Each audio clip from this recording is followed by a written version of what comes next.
वो तो योगी का सही उसको सही है देख के आ गया आज पूरे प्रदेश में लोग जो है सचेत हो गए हैं और इस तरह से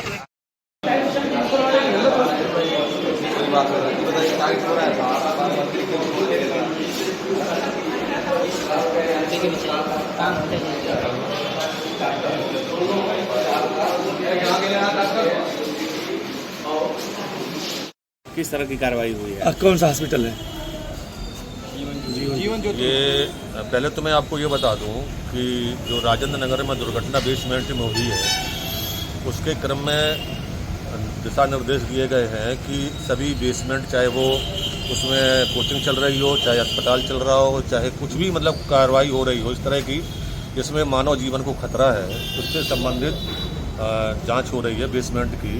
और इसी के क्रम में एक जो है सीएमओ साहब के द्वारा एक टीम गठित की गई थी अस्पतालों की जांच करने के लिए।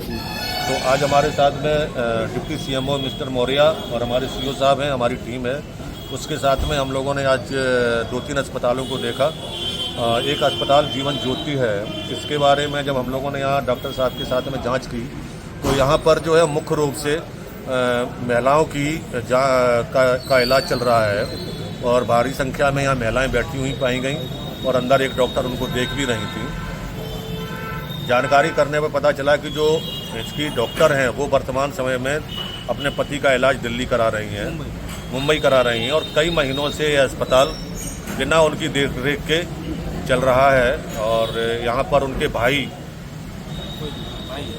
सगे भाई जो है यहाँ पर अपनी देखरेख में इस अस्पताल को चला रहे हैं। जब उनसे पूछा गया तो उन्होंने कुछ बताया नहीं और चुपचाप किसी तरह से यहाँ से भाग गए, फरार हो गए हैं। डॉक्टर साहब ने जो बताया है कुल मिलाकर के यहाँ पर अल्ट्रासाउंड भी हो रहा है, सब कुछ हो रहा है, लेकिन कोई ये बताने को तैयार नहीं है कि ये कर कौन रहा है। और सबसे बड़ी चीज़ है कि बेसमेंट में चल रहा है, बेसमेंट का में अस्पताल चलाने का कोई भी नियम नहीं है बेसमेंट में। और गर्भवती महिलाओं का इलाज हो रहा है और अस्पताल तालाब के जस्ट आगे बना हुआ है, पानी की निकास की कोई व्यवस्था नहीं है। अगर किसी भी प्रकार का बरसात हो जाती है या आग लग जाती है या कुछ भी हो जाता है तो यहाँ पर बड़ी दुर्घटना होने की पूरी संभावना है।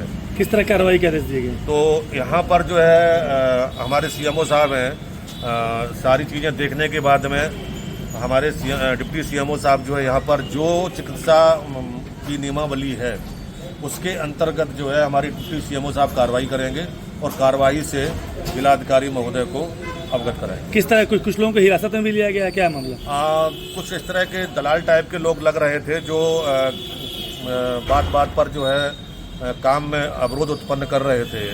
तो उनको फिलहाल पूछताछ के लिए सीओ साहब ने उनको बोला है पूछताछ के लिए कि आगे की पूछताछ की जा सके कि जो आदमी भागे हैं या जो यहाँ से कर्मचारी भागे हैं तो उनके बारे में बताया जाए, या जो अल्ट्रासाउंड कर रहे थे तो वो कौन किसके द्वारा अल्ट्रासाउंड किया गया। जब डॉक्टर यहाँ नहीं है तो ये सारे कार्य कौन कर रहा है? सर संख्या है क्या यहाँ पे जो महिलाएं इतने संख्या में? अब इस संबंध में तो हमारे डिप्टी सीएमओ साहब बताएंगे। डिप्टी सीएमओ साहब सामने हैं।